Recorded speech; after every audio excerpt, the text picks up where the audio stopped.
You know, we're talking about voting in America, and this fall we're going to be having a big election. How easy is it to cheat? How easy is it to fool people at the voting booth? Well, we have an undercover video that shows how very easy it is. It is, Pat. The video has once again raised the important question, should people have to show an ID before they vote? Well, Jennifer Wishon has this story from Washington.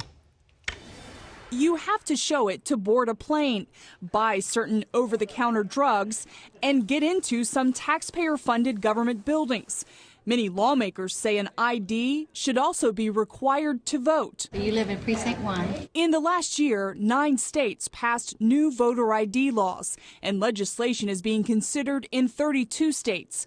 But critics say the laws place an undue burden on minorities and the poor. It's reminiscent of some of the Jim Crow's laws of the past. But a new Rasmussen Report survey shows 73% of likely voters say requiring a photo ID at the polls does not discriminate, and 64% say voter fraud is at least a somewhat serious problem.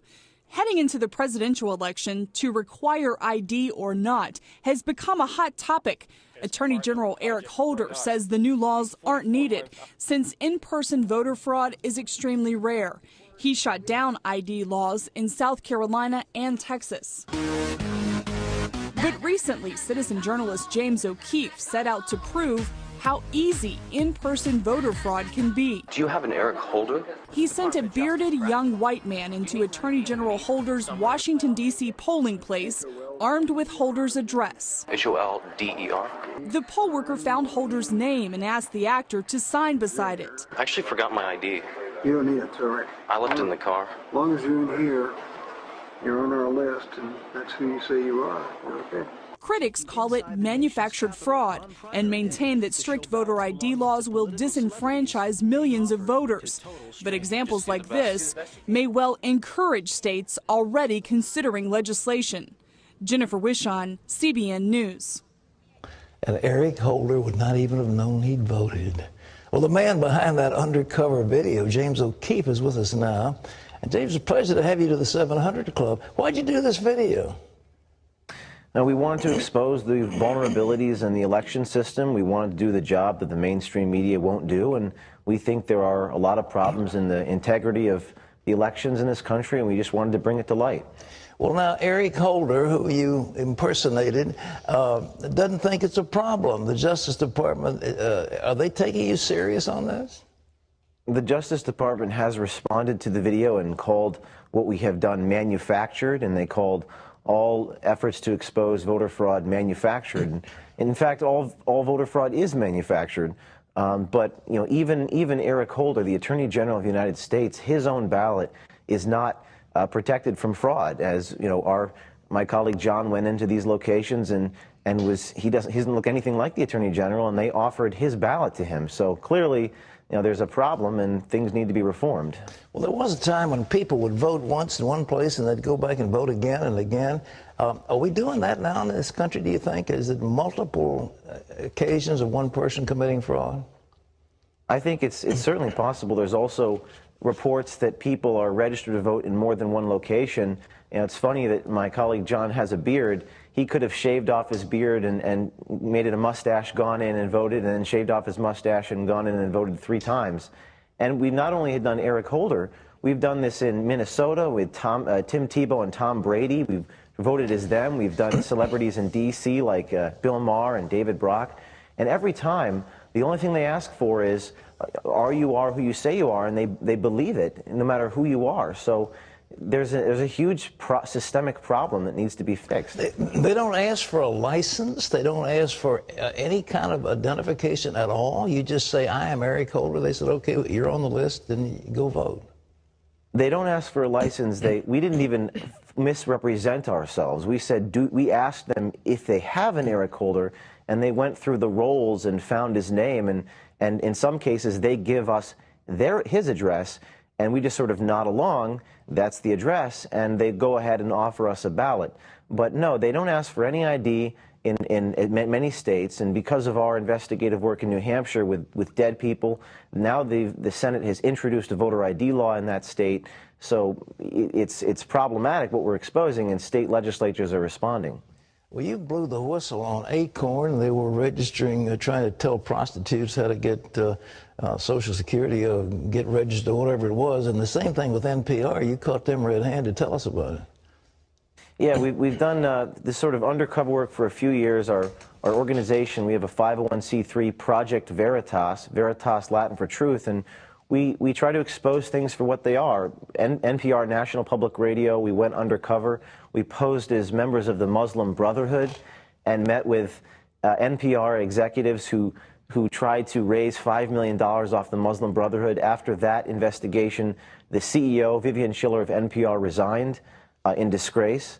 We've done investigative work into Acorn, where we showed Acorn offices counseling a pimp and a prostitute. Myself, I posed as a pimp, and they were telling us how to traffic into the country illegally 13 underage El Salvadorian prostitutes. After the Acorn investigation, President Obama signed a bill to defund Acorn, and the organization disbanded, changed its name. Who's next targeted? Is voter ID going to be your main thrust between now and the election? I think this election this year, so much at stake.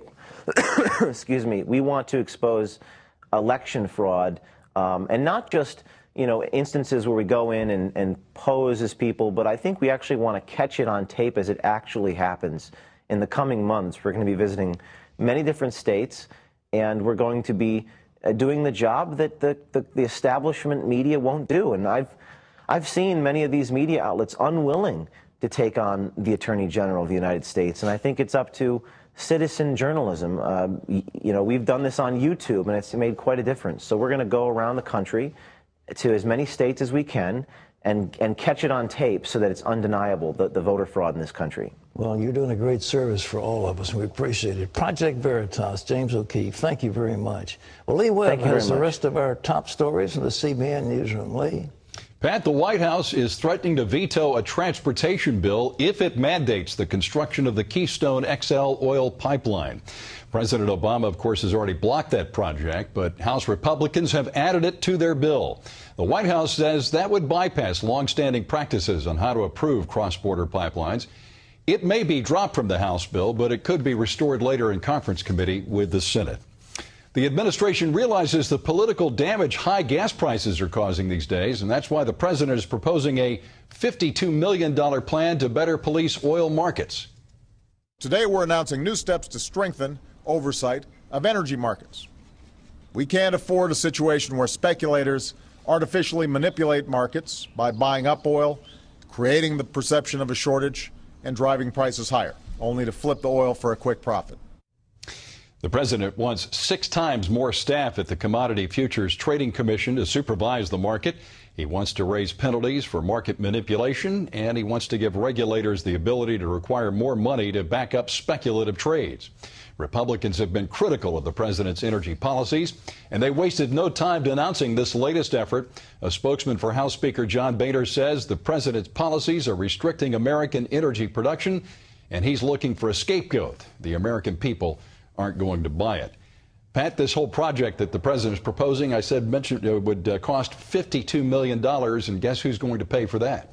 Well, of course, you and I and the other taxpayers of America will pay, but $52 million. You know, how in the world is the government going to interject itself into the commodities trading exchanges of the world? You know, if a person is running an airline and he wants to hedge against future increases in the price of fuel, he goes into the market and hedges. He buys hedges, and that's a legitimate function of the markets. And when the president begins to come heavy-handed down on markets like this, he's just going to foul the whole thing up, and he'll make it worse. But it's not speculators that are doing it. It is the archaic policies of the administration that are doing it. Lee?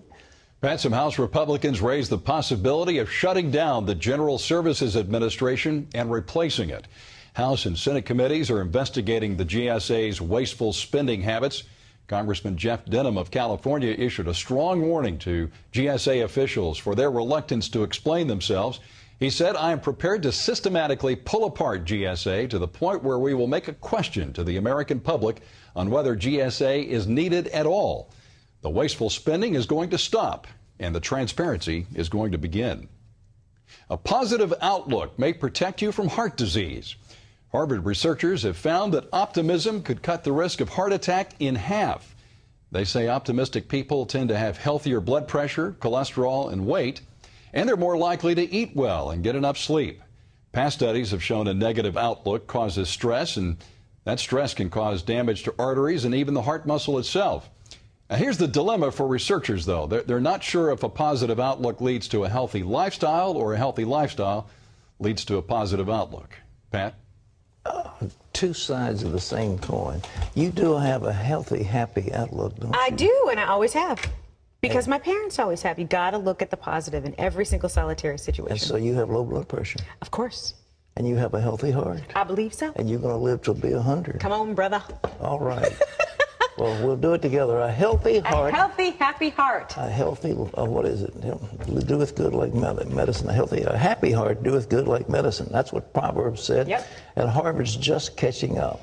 Jesse Kelly is the Republican candidate in Arizona's special election to fill Gabby Giffords' seat in Congress.